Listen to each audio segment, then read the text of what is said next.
Muhammad Taufik Yaakob selaku penganalisis politik UM. Selamat pagi Dr. Taufik. Assalamualaikum. Pagi. Okey, kita terus kepada isunya. Kalau tadi Prof Ziba dah bercerita tentang teknikalnya.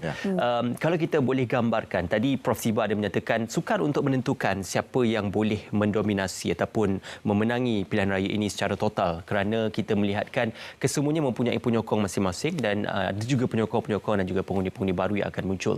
Cumanya kalau kita bandingkan di Melaka dan Johor, agak kurang daya penolakan atau tarikan kepada mana-mana parti. Ia lebih kepada kita lihat tidak sehangat seperti mana PRU ke-15 pada kali ini. Jadi apakah tarikan isu pada PRU ke-15 akan menyebabkan tarikan pengundi meningkat berbanding PRN? Yang pertama saya lihat sudah pasti agenda kestabilan itu akan diketengahkan oleh parti teras, misalnya Barisan Nasional dan Pakatan Harapan. Mereka sudah bosan dengan perkembangan politik negara. Saya yakin sebenarnya agenda ini akan diwar-warkan dengan lebih cenderung oleh gabungan-gabungan parti politik. Dan sudah pasti rakyat sebenarnya memerlukan sebuah kerajaan yang stabil, sebuah kerajaan yang mampu untuk mengorak langkah negara lebih ke hadapan. Cuma yang menjadi isunya sekarang, politik negara yang dinamik. Sejauh mana kita nak menjangka parti politik ataupun gabungan politik yang mampu untuk menjadi sebuah kerajaan yang dominan. Kita lihat kita ada track record Barisan Nasional, kemudian ada Pakatan Harapan, Perikatan Nasional Keluarga Malaysia. Jadi antara track record parti-parti politik ini, parti politik mana yang mampu untuk memberikan kestabilan semula kepada negara? Saya yakin sebenarnya rakyat sudah ada jawapan. Rakyat meneliti setiap langkah parti politik kerana mereka mahukan sebuah kerajaan yang pertama tadi stabil, yang kedua mereka mahukan sebuah kerajaan yang mampu untuk memulihkan semula ekonomi, politik dan sosial.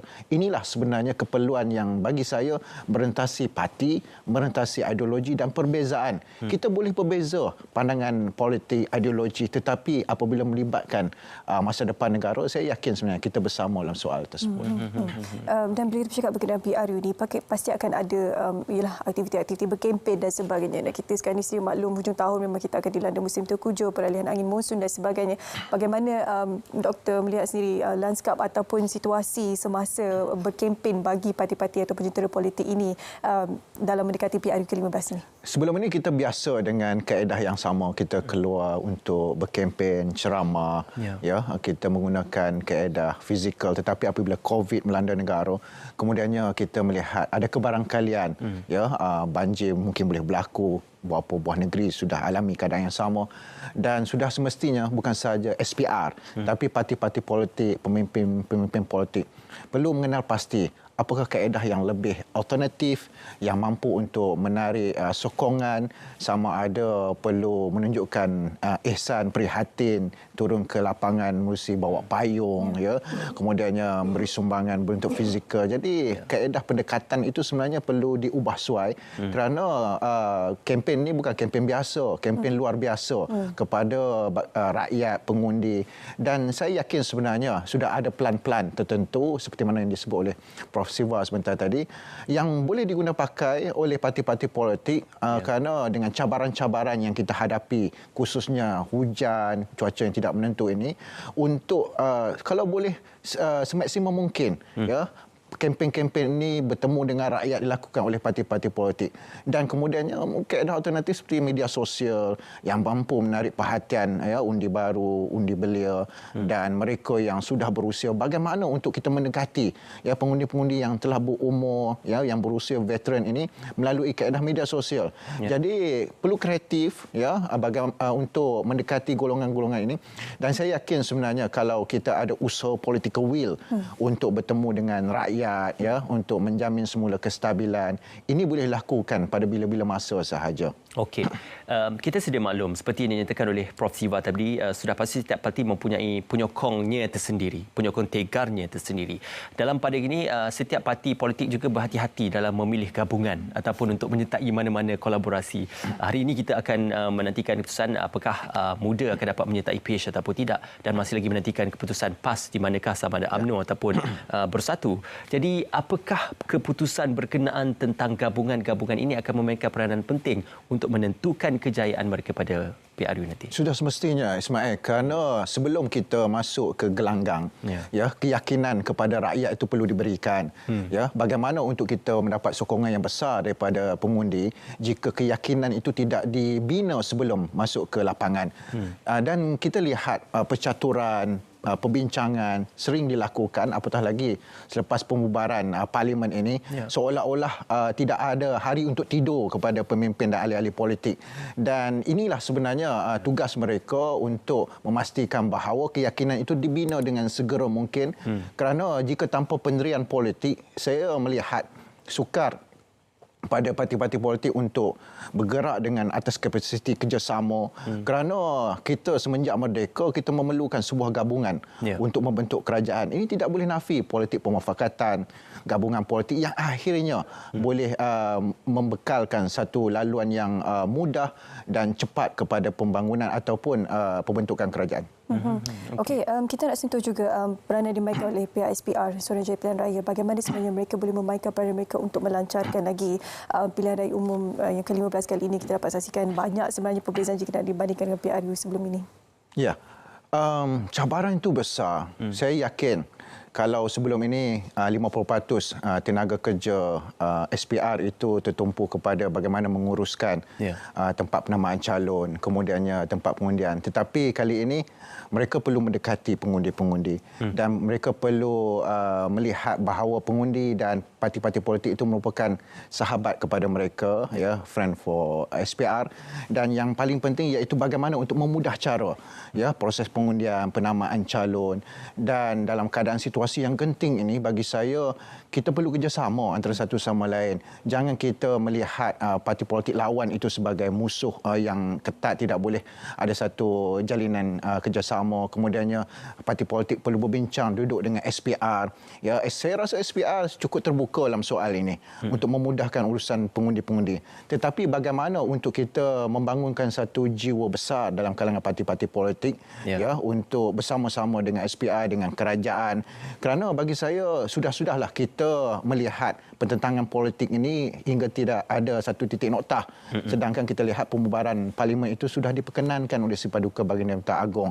Jadi isu melibatkan peperangan politik sebelum pembubaran itu kita hentikan sementara waktu. Kita lihat bagaimana untuk kita menarik lebih ramai pengundi-pengundi untuk turun, kemudiannya untuk berkempen secara sihat, memastikan keselamatan pengundi-pengundi itu dalam keadaan yang tidak menentu cuacanya hari ini. Inilah sebenarnya elemen-elemen yang penting perlu kita titik beratkan, bukan sahaja kepada pengundi, pemimpin politik dan kerajaan, tetapi bagi saya seluruh lapisan rakyat Malaysia. Kempen di media sosial juga boleh dirancangkan sebagai alternatifnya.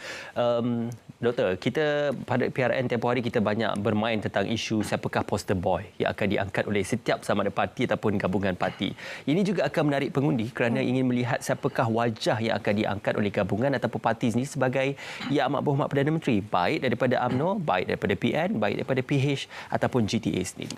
Jadi apakah mungkin ini menjadi faktor penarik untuk memilih dan juga mengundi bagi PRU ke-15? Saya risau nak sebut poster boy ni kerana pengalaman di negeri Johor sebelum ini menyebabkan kita akhirnya khuatir kalau poster boy yang kita ketengahkan itu tidak menjadi seorang menteri besar ataupun Perdana Menteri.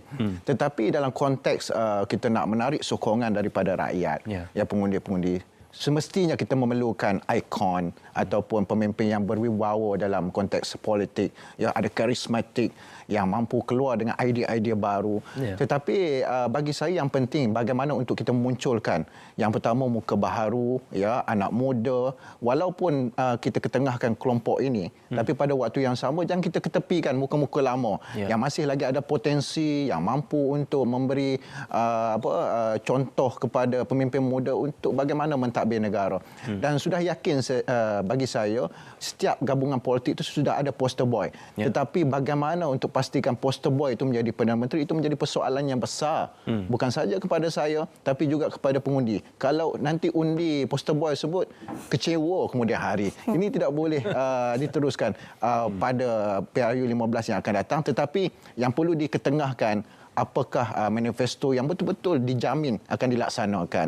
Apakah idea-idea yang boleh memberi kesegaran kepada politik negara? Itulah bagi saya yang perlu diketengahkan. Dan bagi saya manifesto poster boy ini perlu dijadikan satu buku yang betul-betul mencengkam hati rakyat, yang mampu untuk diyakini oleh rakyat. Dan kalau boleh kita buat pindaan perlembagaan, masukkan perkara-perkara tersebut dalam perlembagaan, misalnya tarikh pilihan raya, ya, kemudiannya manifesto, supaya rakyat lebih yakin, ya, dilindungi dalam aspek perlembagaan berbanding dengan hanya pemimpin politik sekadar bercakap dan tidak mampu untuk melaksanakan. Ini kita perlu tolak dalam PRU 15 yang akan datang. Saya nak tanyakan soalan yang lebih kurang sama seperti saya tanyakan Prof. Siva ketika tadi berkenaan undi 18, Dr. Taufik. Pandangan Dr. Taufik berkenaan dengan situasi ini. Bagaimana sebenarnya anak muda ataupun mereka yang didaftarkan secara rasmi dan layak untuk mengundi ini boleh mengubah lanskap PRU 15? Makmal dalam PRN Negeri Johor itu menunjukkan bahawa keputusan itu gagal untuk menarik anak muda terlibat serta dengan peratusan yang tinggi. Tetapi kita kena lihat kenapa gagal itu. Mungkin disebabkan kekecewaan ataupun mereka belum bersedia lagi untuk bersama-sama dalam pilihan raya. Sudah semestinya kita ada tugas yang besar untuk menarik anak-anak muda ini turun mengundi, kerana ini merupakan satu ruang demokrasi yang terbuka, hak dan masa depan negara kita yang perlu kita ketengahkan kepada anak muda supaya mereka tidak menjauhkan diri daripada politik negara. Saya khawatir satu hari nanti bukan sahaja kita menjadi negara tua, kita juga akan berhadapan dengan demokrasi tua di negara kita yang tidak mampu untuk mengetengahkan bakat-bakat baru dalam politik. Ini merupakan satu prestasi ataupun bagi saya satu keadaan yang mungkin boleh berlaku kalau kita tidak tangani dengan sebaiknya. Doktor, pada PRU 2018 yang lalu kita menyaksikan peratusan yang tinggi, lebih daripada 80%. Juga pada tahun 2013 juga lebih 80%, berbanding puluhan tahun lalu tidak pernah mencapai sehingga 80% dan ke atas. Jadi ini banyak didorong oleh faktor-faktor pada 2018 adalah faktor tentang bagaimana penyertaan Tun Dr. Mahathir dalam PH dan sebagainya, UMNO BN dan sebagainya. Jadi dalam perihal faktor-faktor pendorong dan juga penarik ini akan menarik pengundi, dan sudah pastinya kewujudan parti-parti yang dikatakan sebagai bongsu seperti Pejuang, GTA, Muda, PBM dan sebagainya. Apakah ia juga boleh menjadi salah satu daya tarikan untuk menarik lebih ramai pengundi yang mempunyai alternatif untuk memilih mungkin parti-parti yang bongsu ini? Kita perlu raikan kehadiran dan penubuhan parti-parti politik baru ini. Kita tidak boleh nafi pelibatan mereka dalam politik. Tetapi kena lihat apa sebenarnya matlamat mereka masuk dalam politik. Kalau pengundi dapat kesan matlamat mereka itu tidak baik kepada masa depan negara, ya, pengundi perlu buat satu keputusan yang bijak dalam PRU 15 yang akan datang. Dan bagi saya, parti-parti politik yang bongsu seperti Ismail sebut ini sebenarnya tidak mampu lagi mencapai satu momentum untuk menarik sokongan dan pengaruh daripada anak-anak muda. Tetapi jika parti-parti politik ini mampu membuktikan, ya, ataupun mampu mengetengahkan satu janji yang boleh difahami, boleh diyakini oleh rakyat. Tidak kisah parti-parti politik mana, bongsu ke sulung ke, yang penting bagaimana untuk rakyat pengundi yakin bahawa inilah sebenarnya parti politik pemimpin yang mampu untuk mengemudi negara. Kalau sekadar bercakap, kita lihat ramai pemimpin politik yang mampu bercakap. Tetapi bagaimana kita melahirkan pemimpin politik yang mampu melaksanakan? Sejarah membuktikan, ya, banyak atau ramai pemimpin-pemimpin yang hanya sekadar mampu bercakap. Ya, parti-parti politik ini datang dan pergi. Terlalu banyak parti politik yang akhirnya terkubur, tidak mampu untuk terus melangsungkan kelangsungan hidup mereka dalam arena politik negara. Jadi bagi saya yang penting bagaimana kebijakan, ya, pengundi-pengundi menilai dan meneruskan survival parti-parti politik ini. Betul kita lihat penampakan pemimpin-pemimpin tertentu, misalnya Tun Dr. Mahathir berpindah daripada satu parti politik kepada parti politik yang lain. Kemudian dia muncul Parti Muda. Ini merupakan satu pesta demokrasi di negara kita. Tetapi bagaimana untuk kita mengendalikan demokrasi itu supaya kita tidak mengancam demokrasi itu sendiri. Jadi pada pandangan Dr. Taufik, apa antara isu-isu yang paling utama sekali yang perlu ialah diberikan perhatian oleh parti-parti politik ini? Yang pertama, parti politik perlu pastikan bahawa perut rakyat itu selesa dan kenyang. Saya suka menggunakan istilah politik perut. Jika pemimpin-pemimpin politik menjaga perut rakyat dengan sebaiknya, rakyat tidak bising. Rakyat mahukan pekerjaan yang selesa dan kemudian kemudiannya rakyat mahukan ekonomi itu dipulihkan dengan sebaiknya. Apa salahnya kalau kita bersama-sama dalam membangunkan ekonomi, biarlah kita daripada parti pembangkang atau parti kerajaan, yang penting kita nak bangunkan negara kita. Ya, kita mahukan negara kita ini maju seperti yang sebelum ini. Dan sudah semestinya rakyat mahukan pemimpin-pemimpin politik ini berhentilah bertelagah. Ya, 24 jam bertelagah. Kita lihat selepas PRU ke-14 sampai hari ini, pemimpin-pemimpin politik sering bertelagah tentang politik. Siapa hendak jadi kerajaan, siapa hendak bentuk kerajaan, siapa hendak jadi Perdana Menteri. Inilah sebenarnya yang perlu dihentikan. Kita munculkan budaya politik matang yang baru supaya pemimpin yang lahir selepas ini pemimpin yang ada wawasan yang lebih luas, bukannya hanya mengulangi lagu atau skrip lama hanya untuk berkuasa. Okey. Mantan Perdana Menteri kita, Tun Dr. Mahathir, malah Tan Sri Muhyiddin Yassin juga pernah menyuarakan hasrat untuk kita mewujudkan kerajaan muafakat. Maknanya gabungan antara pembangkang dan juga kerajaan untuk kita menggembling dan juga menggerakkan kerajaan secara bersama. Tetapi secara realitinya mungkin pengamalan itu agak sukar dilakukan kerana setiap parti politik ada kepentingan parti dan juga ada kepentingan hala tuju politik masing-masing. Namun dari segi analisisnya, apakah terdaya untuk kita melaksanakan kerajaan muafakat tersebut kalau sekiranya memorandum seperti sebelum ini diteruskan oleh antara kerajaan dan juga pembangkang? Yang paling penting kita bersama dalam soal ini. Saya yakin sebenarnya pemimpin politik perlukan political will. Nak lakukan sesuatu itu kena ada political will. Untuk apa dilakukan perkara tersebut? Adakah untuk kepentingan peribadi ataupun untuk kepentingan rakyat? Kalau kita lihat untuk kepentingan rakyat, saya yakin pemimpin-pemimpin ini akan mengenepikan perbezaan, mengutamakan yang sama. Dan yang kedua, saya lihat bagaimana kita boleh menyatukan berasaskan kepada satu platform yang sangat penting, iaitu kita sudah lama bertelagah tentang politik. Tetapi bagaimana untuk kita memastikan bahawa pertelagahan itu ditamatkan dan kita mulakan satu proses politik yang baru. Kita menyambut baik sebenarnya slogan-slogan ataupun usaha sama untuk membentuk kerjasama politik. Tetapi Ismail, kita lihat dalam politik negara hari ini, parti-parti politik ataupun pemimpin-pemimpin politik, mereka di depan kaca TV ataupun Dewan Rakyat, mereka secara terbuka bertelagah, memekik, terlolong. Tetapi di belakangnya itu sungguh baik. Bekerjasama, boleh minum secara bersama. Tetapi akibat politik ni mereka boleh bertukar 360 seolah-olah musuh itu selama-lamanya. Inilah yang perlu dinilai semula oleh pemimpin-pemimpin politik dan rakyat, supaya pemimpin-pemimpin yang sedemikian kita tidak boleh lagi ketengahkan. Dan PRU 15 ini merupakan satu garis penamat kepada pemimpin-pemimpin politik, tidak kisah daripada mana-mana parti politik yang sudah lagi tidak mampu untuk menunjukkan bahawa mereka ada wibawa, mereka mampu untuk meneruskan legasi ataupun kemampuan mentadbir dengan penuh kematangan dalam demokrasi. Kalau ini diteruskan, saya khawatir kita akan memasuki satu fasa kegelapan politik di negara kita. Okey. Okey, Doktor, kalau boleh kongsikan juga, adakah situasi semasa negara kita berkenaan pembubaran parlimen dan sebagainya ini memberikan kesan sama ada secara langsung ataupun tidak langsung terhadap kepercayaan mereka yang berada di luar sana untuk melabur dan juga keadaan ekonomi semasa negara? Sudah semestinya kestabilan keyakinan pelabur-pelabur itu kita bergantung kepada bagaimana kita menguruskan politik.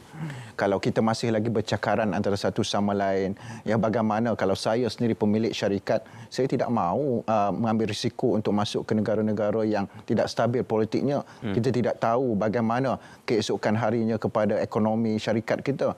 Jadi bagi saya inilah sebenarnya satu cabaran yang besar kepada pemimpin-pemimpin politik untuk melihat semula bagaimana jalan atau pendekatan yang terbaik untuk membangunkan negara. Sebab itulah saya katakan, kita hentikanlah politik 24 jam. Kita fokus bagaimana untuk membangunkan negara. Kalau sebelum ini kita lihat pemimpin politik ataupun menteri-menteri kabinet sibuk daripada pagi sampai malam. Tetapi lepas PRU 15, hadkan mesyuarat itu, bukan sahaja sepanjang masa, tetapi hadkan di sebelah pagi mesyuarat, petang sampai malam jumpa rakyat, ya, jumpa syarikat-syarikat tertentu, tarik pelabur untuk masuk semula. Inilah sebenarnya yang perlu dilakukan sebagai seorang pemimpin yang berwibawa. Kalau kita berterusan memainkan naratif bahawa kuasa ini sangat perlu untuk menstabilkan semula kerajaan, ya, kita tidak boleh nafi. Tetapi bagaimana untuk kita memastikan bahawa kuasa itu boleh memastikan kebajikan rakyat boleh terbela dan ekonomi kita berada dalam keadaan aman dan harmoni. Okey, sedikit doktor, pandangan doktor berkenaan tentang Akta Pendanaan Politik yang belum sempat untuk diluluskan. Ini satu perkara baru dalam aspek dan juga lanskap politik. Apakah dalam perihal penghadaan kepada pendanaan politik itu sebenarnya akan membawa kepada suatu amalan politik yang lebih bersih dan juga lebih baik untuk dia? Itu yang saya harapkan. Seperti mana kita lihat akta lompat parti sebelum ini. Apabila sesuatu berlaku dan kemudiannya mempengaruhi kedudukan ahli parlimen, baru mereka lakukan sesuatu perkara tersebut. Dan ini sebenarnya kita, walaupun kita sudah terlewat, ya, beberapa buah negara maju seperti Amerika Syarikat, United Kingdom, ya, negara-negara barat itu sudah kehadapan dalam soal tersebut. Walaupun kita sudah terlambat, tetapi sebenarnya kita masih ada masa lagi. Misalnya dalam konteks Akta Pendanaan Politik, kita tidak mahu penyalahgunaan kuasa, kita tidak mahu dana-dana itu disalurkan kepada tempat-tempat ataupun situasi yang boleh curiga. Ya, bagi saya kita perlu pastikan bahawa semuanya bersih, telus. Ya, kerana ini melibatkan bagaimana kita deal dengan rakyat, dengan pengundi-pengundi. Inilah yang perlu kita pastikan.